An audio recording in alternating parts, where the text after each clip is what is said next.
You see, election is a process. It's never an event. And the process has stages. And all the stages, you need to meet the requirements at every stage. You recall, we started with opening of nomination, then filing, you pick the nomination, you file, a time will also come where you have to do balloting before even the voting itself. Even there is campaigning and that. So this is just part of the process that we have to be part. We are grateful to the party. We wish all the other candidates the best. We congratulate each and everyone, including ourselves. Before I went in, I indicated that we are so much fixated on numbers. We are of the strong and firm conviction that Ken's election, and of course, Ken's candidature is more divine than we can imagine. It's about time that God is using Ken to restore a certain order.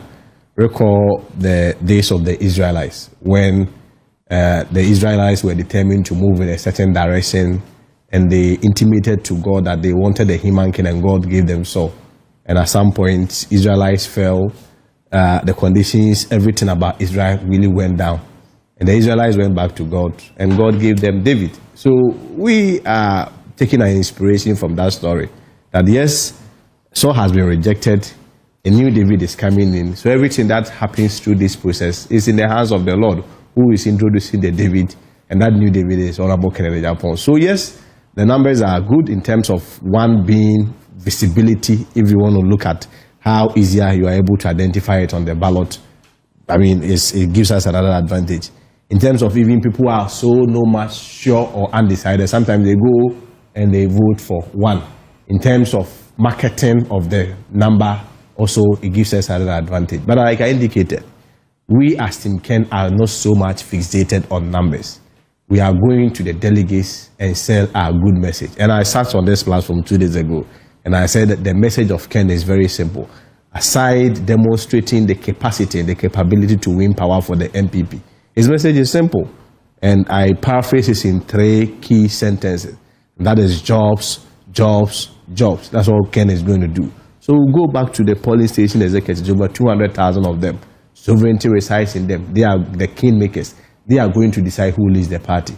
We will not bank all our hopes on numbers. We will not bank all our hopes on prophecies, even though the direction is so clear, the momentum is so strong, the conviction is so firm up that Ken is going to lead the party. We are not banking our hopes there. We'll go to the delegates and appeal to them and sell our message and let them know that we went into an election out of 276 constituencies, 199 of them, we lost them bitterly. 345,000 of people that went to cast their vote, voted for our PCs, voted against our presidential candidate. Out of 9 regions with about 98 seats, we have just 5. NDC has 93 of them. There are 4 regions, as I speak to you, we don't even have a representation. Worst performance in the history of our politics, from 92 till now, 1.6 million votes difference.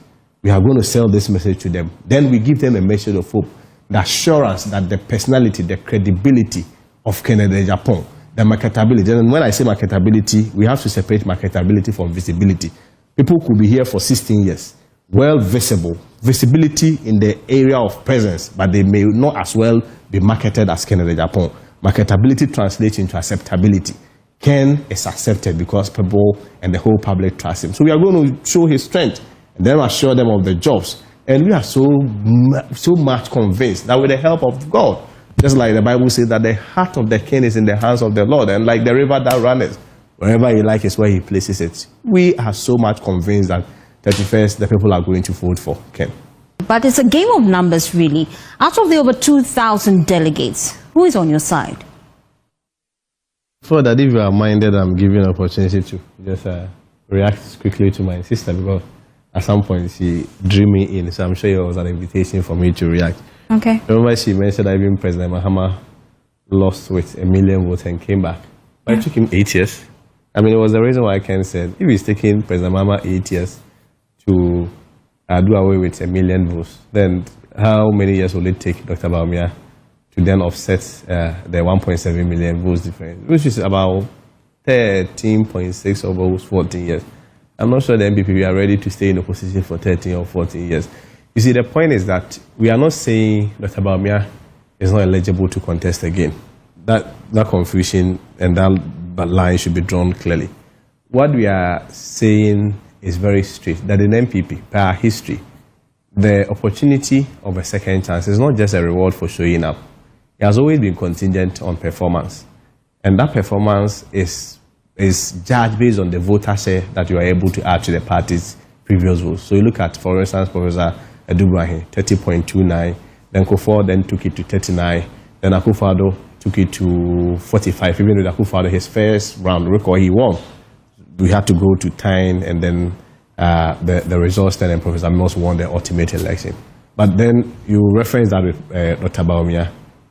If you look at the graph, it's been up, then he brings it down. If you compare even his votes to the immediate votes of Akufo-Addo, that's about 33% decline. You compare that even among the 8 regions in the south, about 31% decline. Even from the north where he's coming from, that's about 16% decline. So nobody is saying that he cannot go for this contest. But we are saying that within the current circumstances, in our history, if we are being guided by our history, then he cannot be our best foot forward. And we need to also look at the candidate that the people trust in terms of the candidates having a certain track record of honesty, somebody that the people believe that when we bring, the people will be able to, it will be very easy for us to market. So we have to look at those ones before we have a conversation about the second chance. And we are making a strong case that if we look at all the circumstances surrounding Dr. Bawumia, and of course, just opposing with Kennedy Agyapong, and the fact that a lot of people are calling them what they can buy a better, we believe that we'll be in a safer hand, a safer vote when Ken comes. Now, to your substantive question about whether the delegates are going to, delegates are going to go for. How many delegates are on your side? It will be two. This time, it will be too premature, too early to call. You see, there is no better poll than the poll on the 31st of January 2026. Of course, there has been projections. Musah Dankwa will bring his own. Sanity Africa will bring their own. There is also one that mostly has been favoring Dr. Bawumia. Of course, I mean, there is a whole issue about some of them being sponsored, convenience, and that. But whichever way, we run our own internal polls. And I can confidently tell you that Kennedy Agyapong is in a comfortable lead. And you see, most importantly, understand even the dynamics and the circumstances and the events happening. Kennedy's even choosing the number one was not just circumstantial. It's just a pure act of God to also indicate and give a strong signal to the people that this is my choosing one. And that is what is going on. But ultimately, apart from the internal primaries, you're looking at a candidate who is marketable. Marketable. Yes. Do you think that Ken is the MPP's best foot forward? Yes, compared to all the other 4 candidates. Of course, I mean, let's be very honest with ourselves and also be quite practical. I mean, this race, for instance, smacks of a 2-horse race. That is Dr. Bawumia and Kennedy Agyapong. I'll come to you to respond to that. Oh, but I mean, that's what I'm saying, that if we are being objective. Okay. I'm not saying, in an election, anything can happen. But I'm saying that as of now. But if you are taking these 2 key personalities, you realize that even in the spirit of party revival, we need a change. Because after 16 years of the Bawumia-led leadership, he's done so well. He's done his best. He talk about superior ideas, nice ideas, rich ideas. He spoke about good character. Nobody is disputing that. Even on the character, people have also argued that sometimes you may confuse weakness and with humility. For instance, what is happening at Bronya and Kwa hitting Ken from January till now. Nobody has been able to call them to order, even though ultimately Bawumia stands to be the beneficiary of it. But the point that we are making is so basic. Our point is simple, that if you compare the two, in terms of the marketability, Dr. Bawumia has been more visible for the time being. But in terms of marketability and visibility together, combined together, Kennedy Agyapong is more marketable. In the sense that when you talk about marketability, it's about acceptance. The data shows that in terms of acceptance of Dr. Bawumia, the previous election, the people did not accept him. It is a more reason why 2.1 million of our previous voters failed to come and vote. You see, by extension, if they don't even come and vote for the presidential candidate, ultimately the PCs also suffer because the election is run concurrently. They come and vote for the president and they also vote for the PCs. But intriguingly, and most intriguingly, 345,000 plus came, voted for the PCs, and then look into Dr. Bawumia's face and voted against him.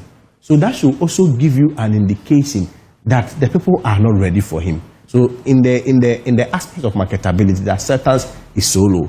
But you look at Kennedy Agyapong, his track record of creating jobs. If he tells you that he's going to give you a job, a lot of people will believe. If Kennedy Agyapong tell you that when people misbehave in my government, I will look into their face and sack them or punish them, people will believe. Because he's demonstrated those traits over the years. And that is why I am of the strong conviction and strong belief, like many Ghanaians, that Kennedy Agyapong stands a greater chance, especially if we are to assume and hypothetically assume that it's either Asiedun Ketia or the man that lies jogging, the chief of staff. He has been jogging every weekend. Instead of them to fight Galamsey, they are jogging. Kennedy Agyapong will have a better chance ahead of what. And on the data aspect, yes, it's true. There may not be any empirical data to support that Ghanaians want Ken, except what Musah Dankwa has put out there publicly. But at least there is a data to show that Ghanaians do not want Dr. Bawumia. And that data can be drawn from the last election. It was clear, the outcome of the last election was so clear that there is a data as such. But she feels consistency is key. Yes, consistency is key, but if you are consistent with the wrong product, what will be the outcome? You can't be consistent with the wrong product. And that is the message of also Honorable Agyapong. I've seen that they say consistency is key. But my response is that yes, consistency is key, but you shouldn't be consistent with the wrong things. Because other than that, if you keep doing the wrong things, you get the same outcome. And there's a more reason why I indicated that even in the spirit of, nobody is saying Dr. Bawumia has not come to do well. 16 years, all your rich ideas, all your superior ideas, I'm sure by now you would have at least given your best to the party. But there comes a time where you also need to leave the scene and other people come in, revive the party, unite the party, and take the party forward. On the character of Ken, I've always said that Ken is a human being. He has strength, he has shortcomings. We've never said we are selling to Ghanaians a spotless candidate. No.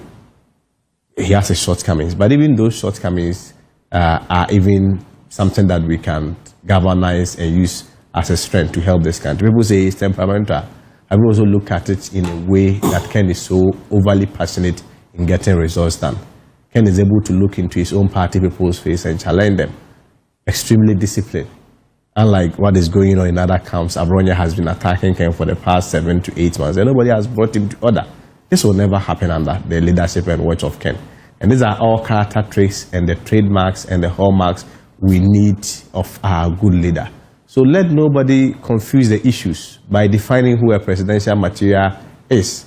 The presidential material is one who can deliver. I'm sure Ghanaians will be more interested in who can give them jobs, who can deal with Galamsey, who can deal with own party people, especially his own appointees.